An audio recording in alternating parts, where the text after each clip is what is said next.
Hello students, welcome to my YouTube channel. Today I am going to teach you one poem that is titled The Sower. The Sower is a poem about farmer because the title itself denotes a farmer. This poem was written by Victor Hugo. As you know, Victor Hugo was a poet, novelist, and a dramatist of the 19th century.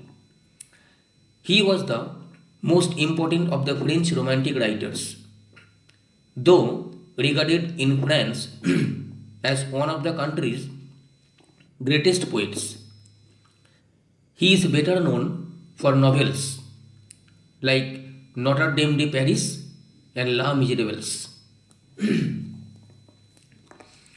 As you know, the poem was translated by a Bengali poet, Toru Dutt. So, she was also known as Toru. She wrote in English and French. She was born on 4th March 1856 in Kolkata. She is considered to be the first Indian poetess to write verses in English and French. She translated dozens of poems and completed a novel before her death at the age of 21. Her poems, such as Sita, Lotus, and Our Castle in a Tree, are well loved. The present poem, The Sower, is a translation of Victor Hugo's poem Saison des Semiles Liso. It is translated by Toru Dutt from French to English. The Sower is a poem about a farmer who is sowing seeds. He has seen many bad harvests in his life. However, he is optimistic of having a good harvest every time he tosses grain. So now I am going to read the poem line by line. The Sower. Sower means farmer. Sitting in the porchway cool, sunlight I see dying fast. Twilight hastens on to rule. Working hours have well nigh passed. Shadows run across the lands, but a sower lingers still. Old in rags, he patient stands. Looking on, I feel a thrill. Black and high, his silhouette dominates the furrows deep. Now, to show the task is set, soon shall come a time to reap. Marches he along the plain, to and fro, and scatters wide. From his hands the precious grain muse I as I see him stride. Darkness deepens, fades the light. Now his gestures to mine eyes are august and strange. His height seems to touch the starry sky. So,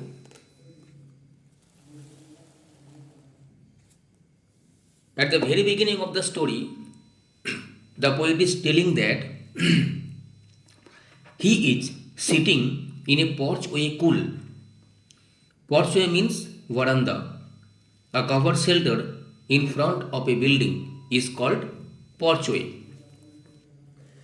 So the poet Victor Hugo is sitting in a porchway, means he is sitting in a veranda. And it is cool. Cool means calm, silent. The place is silent. The place is noiseless. Sunlight I see. I means the poet Victor Hugo. The poet is seeing the sunlight. dying fast. Sunlight is dying fast. Sunlight cannot die. So here dying means going down, means the time of setting. So the meaning of the line is that when the poet was sitting in the veranda, the place was full of silence. And at that time, the sun is going to set because this is evening time. So in the evening, as you all know, the sun sets in the west. So the poet is sitting in the veranda and observing that the sun is going to set, means evening is coming. So the second line is a figures of speech. Which poetic device has been used? In the second line, personification has been used. What is personification? Personification means attribution of human quality to a non-living object. As you know, sunlight is a non-living object. Sunlight cannot die. Human beings can die, but sunlight can never die. So, the second line is an example of personification. Line number 3. Twilight hastens on to rule. Twilight means this is evening time when the sun is going to set. Hastens on to rule. Hastens means fast. So the evening is coming to dominate. Rule means dominate. So as you know, when the sun sets, then evening falls. So in the evening, it is full of darkness. Evening is full of darkness. There is no light. So it is completely dark. So the poet is telling that when he was sitting in the veranda, he is observing that the sun is going to set and evening is coming. There is no light anymore after the setting of the sun. So that's why this is evening time and evening is coming to dominate. Working hours have well nigh passed. So, as you know, in the evening or at night, we don't work. We sleep at night. So, our normal working hours is already over. So, the poet is telling that working hours have well nigh passed. Means, well nigh means almost. The working hours is almost over because you know, when during daytime we work but at night we sleep. So night time is not the time for working. So the poet is telling that the time of work has already been over because it is evening time and it is our duty to go back to our home. Shadows run across the lands, but a shower lingers still. So as you know, shadows run across the lands. This line is an example of a figures of speech. Which poetic device? Personification. Shadow cannot run. We can run. We have the capability to run.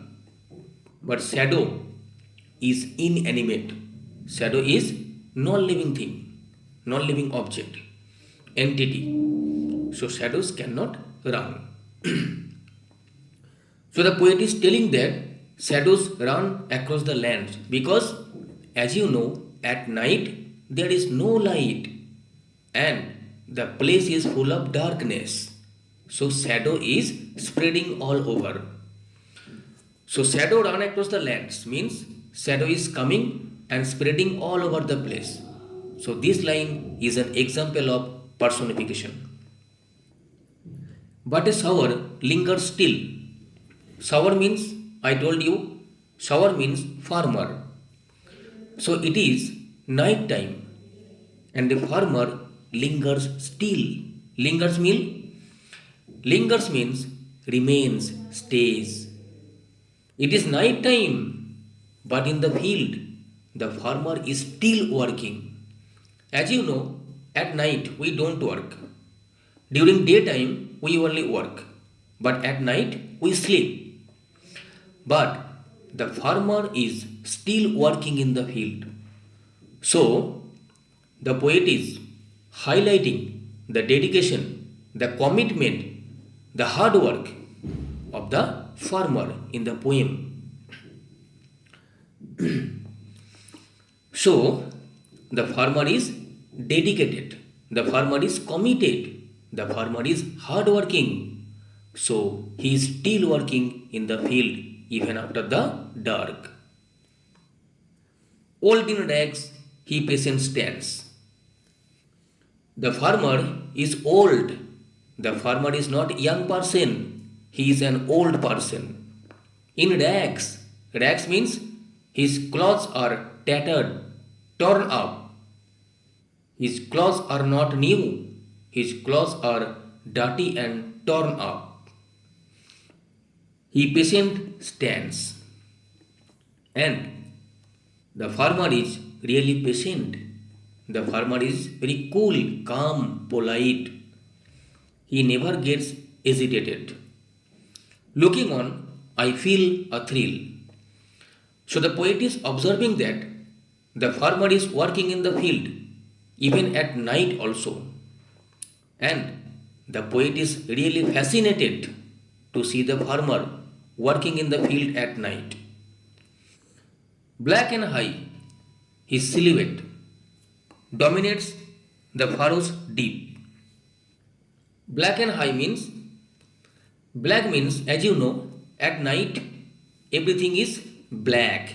Means because of darkness we see everything black. So this is night time and everything looks black because everything is full of darkness. And high means the farmer is tall, and that's why the poet is telling that the farmer is tall, but due to darkness the farmer is invisible. The farmer is unnoticed. No one can see the farmer working in the field because of excessive darkness. His silhouette means shape or outline of a person against a brighter background. So, the outline, the physical appearance of the farmer is really invisible because it is night time, and because of darkness the farmer is invisible. Dominates the furrows deep. Furrow means line in the field. So when the land is plowed, at that time it creates many lines, strange channels. So the trenches created by plow, they are called furrows. So the lines in the field are called furrows. So the farmer is dominating the furrows deep. Then now to show the task is set. So this line is an example of inversion. Inversion is a poetic device in which the word order is not arranged in proper order. So this line is an example of inversion. So this is not grammatically correct. The line should have been the task is. So now the task is set to show. So now to show the task is set. Show means to put the seed into the soil. So this is the time of sowing the seeds, and this is our duty to put the seeds into the soil. So the farmer is so much dedicated and committed to his hard work that he is going to sow seeds into the soil. Soon shall come a time to reap. Now, the farmer is going to put the seed into the soil, but one day will come, and that day the farmer will reap the hard works, the fruits of his hard labor, success. So, in the line, we can get one message that hard work brings success. Hard work begets success. If you do hard work, if you are committed, if you are persevering, if you are assiduous, if you are committed, if you are dedicated, if you are devoted, definitely you will be successful in your life. So, in the poem also, the poet is highlighting the message that hard work brings success. Next line, marches he along the plain, to and fro scatters wide. So as you know, he means the farmer. The farmer is walking. Marches mean walking here and there along the plain. Plain means farm, field. So the farmer is walking here and there because he is scattering the seeds. To and fro means here and there. So he is going to scatter seeds here and there in the field. And scatters wide. So the farmer is spreading seeds all over the land.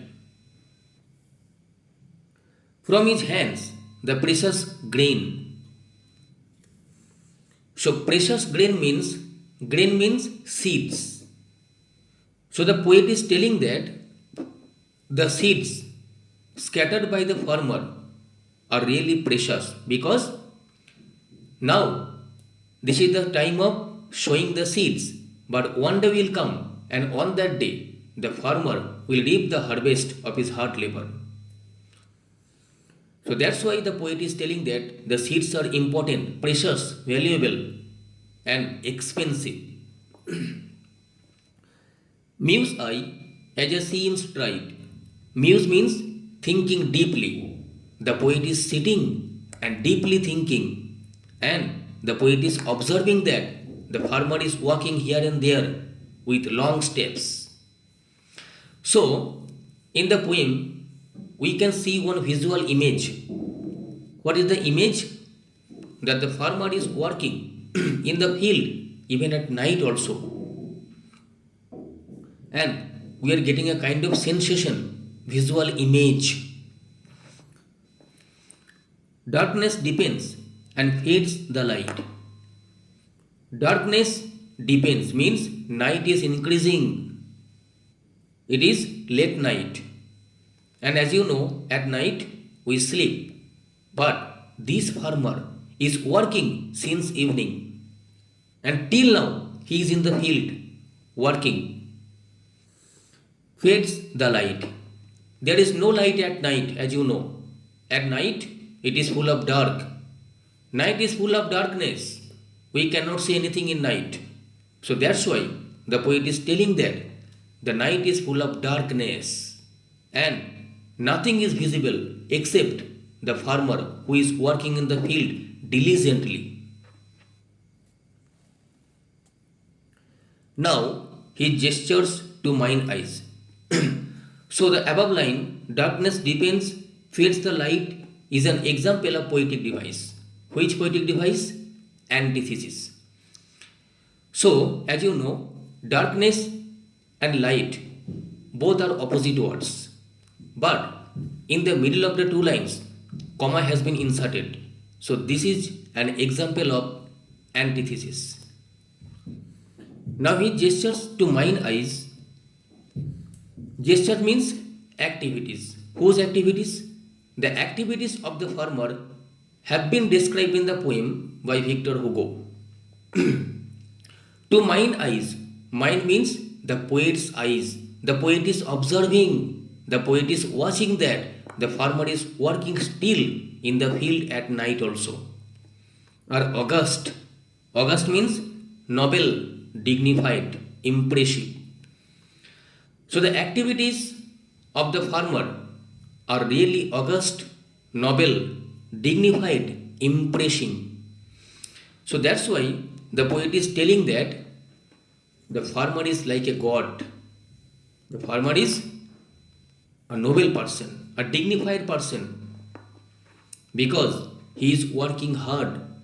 He is only focusing on his work. So that's why the person is a noble person. We should salute him. We should respect the farmers. Because of the farmers, we are getting foods. Because of the farmers, we are surviving nowadays. So we should salute the farmers. Because farmers are gods. And strange. So the farmer has been described as strange, unusual. Strange means unusual. Why the poet is telling? Because the poet is really different from the other people. Because the farmer is working hard in the field, even at night also. No one works at night. At night we all sleep. But the farmer is really praiseworthy. His activities are really commendable. So we should appreciate, we should admire the farmer because of his hard work and dedication, because of his dedication and commitment. His height seems to touch the starry sky. So the poet is telling that the height of the farmer is touching the starry sky. This line is an example of hyperbole. What is hyperbole? Hyperbole means you are exaggerating the fact. So it has been emphasized. So that's why this is a hyperbolic statement. Because we cannot touch the sky. But in the poem, the poet is making a hyperbolic statement. Through this line, the poet wants to suggest that farmers are like gods. So we should respect all the farmers. The farmer is touching the sky. As you know, God resides in the sky. So the farmer and God are equal. The poet is drawing a comparison between farmers and God. They both are equal. As you know, God protects us. So, farmers are protecting us by giving foods. Because if the farmers do not produce foods, then only we cannot survive. So, because of the farmers, we are getting foods. So, farmers are really living gods. So, in the poem, the poet is talking about the dedication, the devotion, the commitment, the selfless hard work of the farmer and the farmer's continuous struggle in the field. So, the farmer is still working. As you know, if you do hard work, you will be successful. So, today, the poet is telling that the farmer is putting seeds, sowing seeds in the soil. Now, this is the time of sowing, but tomorrow the farmer will reap the fruits of his hard work. And after cutting the crops, after harvesting, he will sell the crops in the market and he will get money and he will be prosperous person. So that's why the poet is thinking about the farmer. So here the poet is admiring all the farmers of the world. He is appreciating the farmer's efforts, the farmer's consistency, assiduity, perseverance, which will make him successful. So, through the poem, we can get the message that hard work, commitment, dedication, and devotion are very important to become successful in our life. Because without these qualities, no one can be successful. And that's why the poem has been written. So, in the poem, The dedication and the devotion of a farmer has been described. But in reality, as you know, if you want to achieve something, definitely you should be hardworking. So hard work brings success. Keep in mind and try to act accordingly. Thank you.